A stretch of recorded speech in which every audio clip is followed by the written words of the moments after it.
बिस्मिल्लाहिर्रहमानिर्रहीम। Dear students, I hope आप लोग खैरियत से होंगे। तो इलेक्ट्रिक फ्लक्स का टॉपिक हमने स्टार्ट किया था। उसके बाद हमने देखा था कि अगर किसी क्लोज सरफेस के अंदर हमें इलेक्ट्रिक फ्लक्स फाइंड करना पड़े तो हम किस तरह से करेंगे।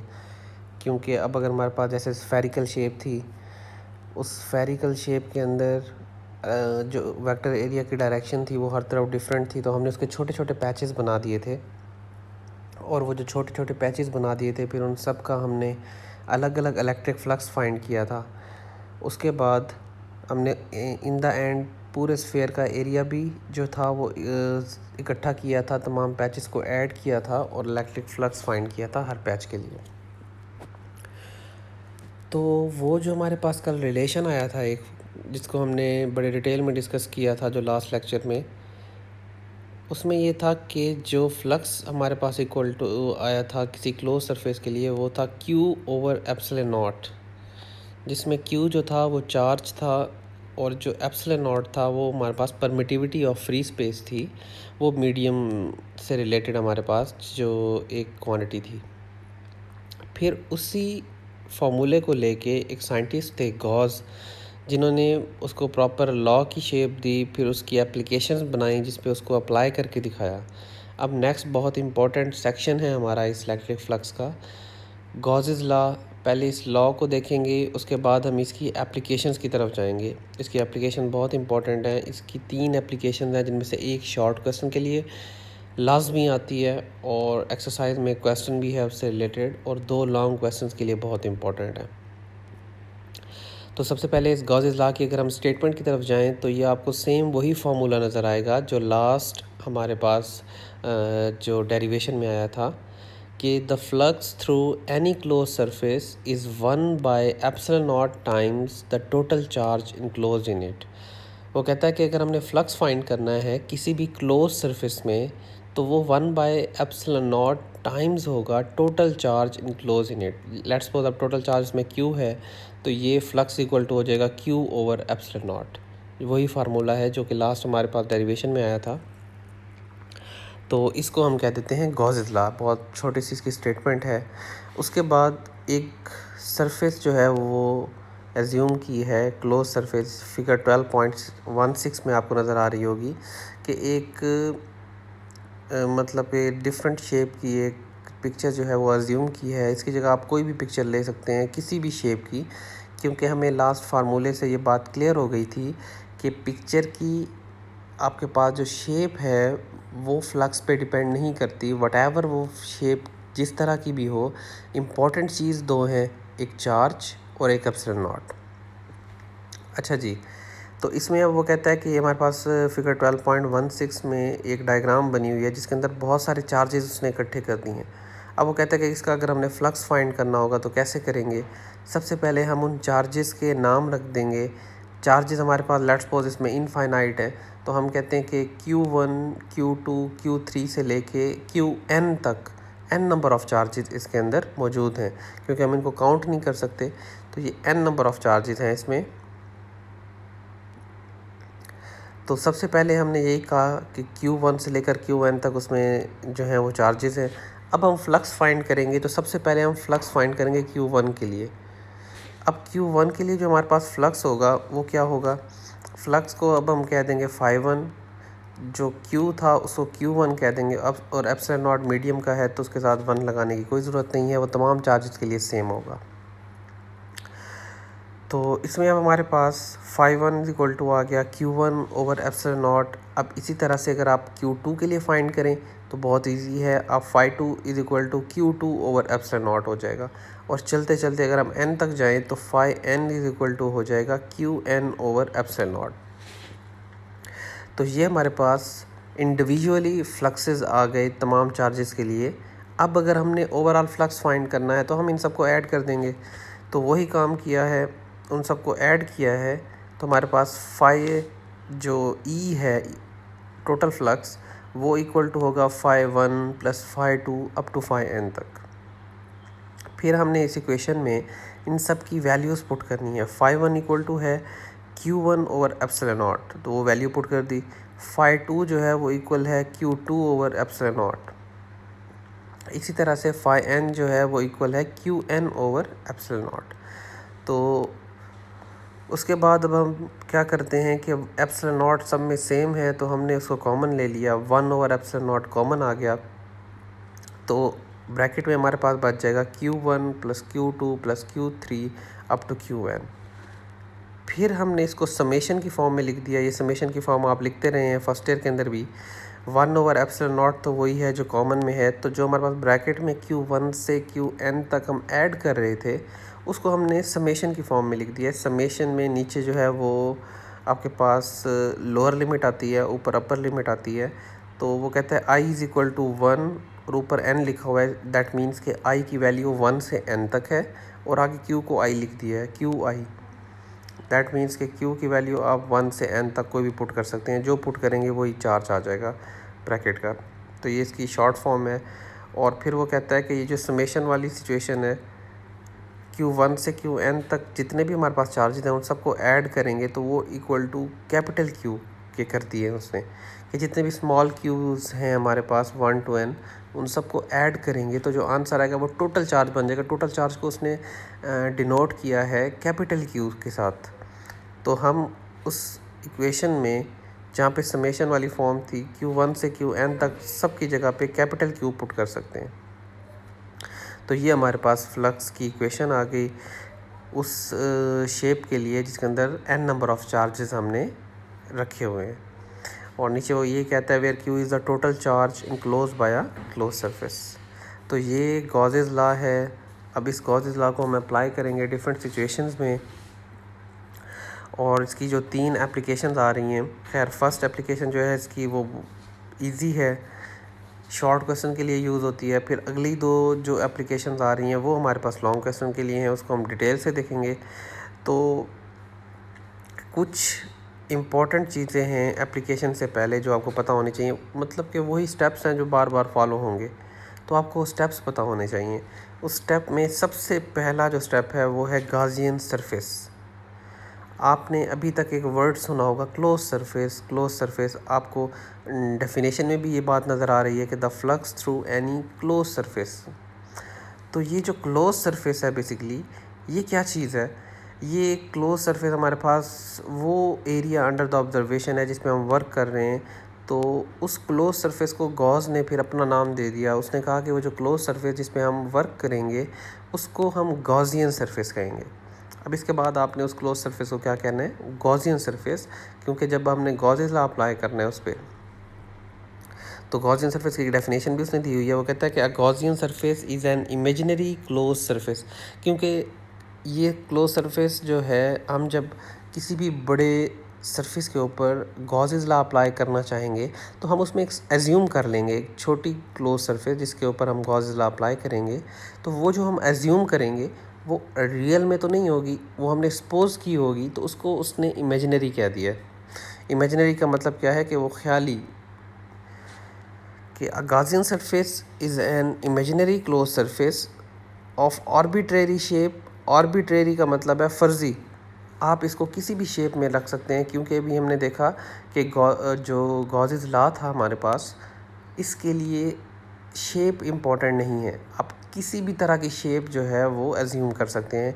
वो शेप आप सर्कुलर भी कर सकते हैं, वो आप रेक्टेंगुलर भी कर सकते हैं, वो आप एक रॉड की शेप में भी कर सकते हैं। अभी तीनों हमारे पास आगे जो एप्लीकेशंस आएंगी, तीनों में हम गॉसियन सरफेस जो एज्यूम करेंगे वो डिफरेंट होंगी। किसी में सर्कुलर होगी, किसी में रेक्टेंगुलर होगी, किसी में वो रॉड लाइक शेप होगा एक। तो वो कहता है कि आर्बिट्रेरी शेप, आर्बिट्रेरी का मतलब है फ़र्ज़ी, कोई भी किसी भी तरह की शेप ये हो सकती है जिसको हम गॉसियन सरफेस कह रहे हैं। तो passes through the point where we find electric intensity. तो इम्पॉर्टेंट चीज़ ये है कि जहाँ पे आपने फाइंड करनी है इलेक्ट्रिक इंटेंसिटी या कैलकुलेट करनी है, तो वो पॉइंट उस सरफेस के अंदर आना चाहिए। तो गॉसियन सरफेस उसकी जो हमारे पास डेफिनेशन है वो बहुत सिंपल है कि ये हमारे पास एक इमेजिनरी क्लोज सरफेस होती है, क्लोज लाजमी होगी, ये इसकी शर्त है। तो इमेजिनरी क्लोज सरफेस जिसकी शेप कोई भी आप रख सकते हैं, आर्बिट्रेरी शेप हो, बस वो पॉइंट जहाँ पे इलेक्ट्रिक फील्ड इंटेंसिटी फाइंड करनी है वो उसमें आता हो। ऐसी सरफेस को हम गॉसियन सरफेस कहेंगे। मैं एक दफ़ा रिपीट कर रहा हूँ, इसको गौर से सुने कि वो क्लोज सरफेस जो इमेजिनरी हो, इमेजिनरी क्लोज सरफेस, और उसकी शेप आर्बिट्रेरी हो, कोई भी आप ले सकते हैं, बस इलेक्ट्रिक फील्ड इंटेंसिटी जहाँ पे फाइंड करनी है हमने, वो पॉइंट उस सरफेस के अंदर आता हो, तो ऐसी सरफेस को हम गॉसियन सरफेस कह देंगे। अब नीचे जितने भी हमारे पास इसकी एप्लीकेशंस आएंगी, उसमें 3 पॉइंट्स होंगे। सबसे पहला पॉइंट यही होगा, draw N imaginary close surface, कि हम उसमें एक इमेजिनरी क्लोज सरफेस ड्रा करेंगे। फिर 2 फार्मूले हो गए हैं फ्लक्स के। अब एप्लीकेशन की तरफ जाने से पहले मैं एक दफ़ा रिवाइज़ करवा दूं कि हमारे पास अब फ्लक्स के 2 फार्मूलाज हो चुके हैं। पहला फार्मूला हमारे पास क्या था, जो कि डेफिनेशन से आया था, वो था flux is equal to E dot A, या फिर flux is equal to E A cos of theta. ये एक फार्मूला फ्लक्स का आ गया डेफिनेशन से। दूसरा आ गया गॉसेस लॉ, जो कि इलेक्ट्रिक फ्लक्स के लिए है, और ये है electric flux equal to Q over epsilon naught. ये दोनों फार्मूलाज हमारे पास यूज़ होंगे, और इन दोनों से की मदद से हम ई निकालेंगे, इलेक्ट्रिक फील्ड इंटेंसिटी फाइंड करेंगे किसी भी क्लोज सरफेस के अंदर। तो कैसे करेंगे, थोड़ा सा इसको देखते हैं। फर्स्ट एप्लीकेशन के अंदर आपको बात मज़ीद क्लियर हो जाएगी। इसमें हमारे पास अब फर्स्ट एप्लीकेशन है, electric field intensity of a field inside a hollow charge sphere. एक हालो चार्ज स्फीयर है हमारे पास। हालो का मतलब है जो अंदर से खाली है, और चार्ज स्फीयर, इसकी बाउंड्रीज़ के ऊपर चार्ज हमने स्प्रेड किया हुआ है, और हमने फाइंड करना है कि इलेक्ट्रिक इंटेंसिटी जो है वो इसकी इनसाइड क्या होगी। मैं अगर आपको डायग्राम में इसको दिखाऊं, आपको फिगर 12.17 नज़र आ रही है। इसमें आप बड़ा सर्कल देख रहे हैं। ये बड़ा सर्कल जो है ये बेसिकली हालो चार्ज स्फीयर है, जिसके बाहर पॉजिटिव चार्जेस स्प्रेंकल किए गए हैं। पॉजिटिव चार्जेस इसके आउटर लेयर पे हैं, लेकिन इसके अंदर कोई चार्ज नहीं है। अब वो कहता है कि इसके सेंटर में, बिल्कुल वो सेंटर वाला जो डॉट नज़र आ रहा है आपको, यहाँ पे हमने वो फाइंड करनी है इलेक्ट्रिक फील्ड इंटेंसिटी, कि किसी हॉलो चार्ज स्फीयर में अगर बाहर बहुत चार्ज हो लेकिन अंदर कोई चार्ज ना हो, तो उसके अंदर इलेक्ट्रिक फील्ड इंटेंसिटी क्या होगी, ये अब हमने फाइंड करना है। तो सबसे पहला काम, गॉसियन सरफेस एज्यूम करें। ये आपको डॉटेड सर्कल नज़र आ रहा है, तो ये जो डॉटेड जो आपका को सर्कल नज़र आ रहा है, ये गॉसियन सरफेस है, ये एज्यूम की है इसमें। और वो उसने बड़े प्यारे तरीके से आपको ये चीज़ शो की है कि हमारे पास जो मेन सर्कल था हालो चार्ज स्फीयर का, उसका रेडियस था कैपिटल आर। फिर उसने गॉसियन सरफेस को एज्यूम किया। तो जो गॉसियन सरफेस को एज्यूम किया, जो डॉटेड सर्कल में है, वो उसका रेडियस है आर प्राइम। तो ये अब हमारे पास गॉसियन सरफेस है, इसके अंदर हम वर्क करेंगे और फाइंड करेंगे कि इलेक्ट्रिक फील्ड इंटेंसिटी इस सर्कल सेंटर में क्या होगी। तो सबसे पहले उसने क्या किया है, सबसे पहले उसने गॉसियन सरफेस एज्यूम कर ली। दूसरे नंबर पे वो कहता है कि जो हमारे पास फार्मूला है, जो डेफिनेशंस है, flux is equal to E dot A, इसको इक्वेशन नंबर 1 कह दिया उसने flux is equal to E dot A को इक्वेशन नंबर 1 कह दिया। अब आगे चलते हैं। आगे वो कहता है कि सेकंड फार्मूला जो है, phi E is equal to Q over E naught, epsilon naught. इसको ई नॉट नहीं कहना, ये परमिटिविटी है, इसको एप्सिलॉन नॉट पढ़ना है। तो ये आपके पास जो फ्लक्स का फार्मूला है, जो कि गॉसेस लॉ से आया है, इसमें अब देखें कि क्यू की जगह उसने ज़ीरो पुट कर दी है। अब इसकी वजह क्या है, क्योंकि हमारे पास जो गॉसियन सरफेस थी उसके अंदर कोई चार्ज नहीं है। अभी हमने डायग्राम देखी, उसमें बाहर बहुत सारा चार्ज था, लेकिन मैं आपको फिर से डायग्राम दिखा देता हूँ। इसमें अगर आप गौर से देखें, आपको इस सर्कल के बाहर चार्जेस नज़र आ रहे हैं, वो प्लस प्लस उसने लगाए हुए हैं। बट गॉसियन सरफेस के अंदर अगर आप देखें, डॉटेड सर्कल के अंदर जिसका रेडियस आर प्राइम है, उसमें उसमें कोई चार्ज नहीं है। तो जब इसमें कोई चार्ज नहीं है, तो इस क्यू को हम ज़ीरो पुट कर सकते हैं। तो अब उसने यही किया है नेक्स्ट इक्वेशन के अंदर, कि क्यू जो है वो उसने ज़ीरो पुट कर दी है, तो इक्वेशन 2 आ गई। और phi E is equal to zero over epsilon naught, anything divided by zero is equal to zero. तो इसको उसने कह दिया इक्वेशन नंबर 2। अब यहाँ से ये बात पता चल गई कि फ्लक्स ज़ीरो आ गया क्योंकि क्यू चार्ज ज़ीरो है। अब वो कहता है कि जो फ्लक्स ज़ीरो आया है यहाँ से इक्वेशन नंबर 2 के अंदर, इसको आपने पुट कर देना है इक्वेशन 1 के अंदर। इक्वेशन 1 हमारे पास थी phi E is equal to E dot A.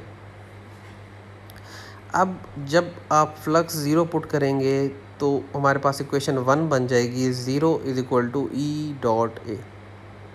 That means कि E dot A equal to है ज़ीरो। अब जब दो चीज़ों का प्रोडक्ट ज़ीरो आ रहा है, दैट मीन्स उन दोनों में से कोई ना कोई चीज़ ज़ीरो है। अब उसमें से कौन सी चीज़ ज़ीरो है?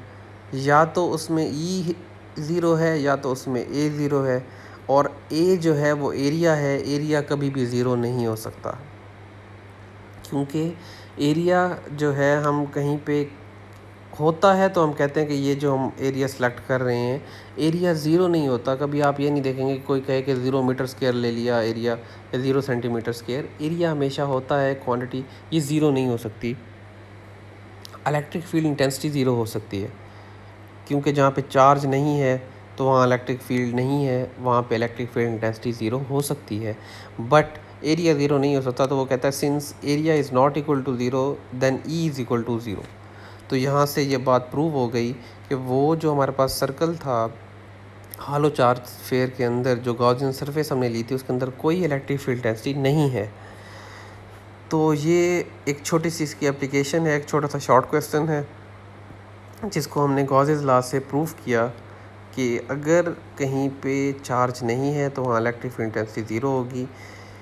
तो वो कहता है कि thus interior of a hollow charge metal sphere is a field free region. वो हमारे पास फील्ड फ्री रीजन है।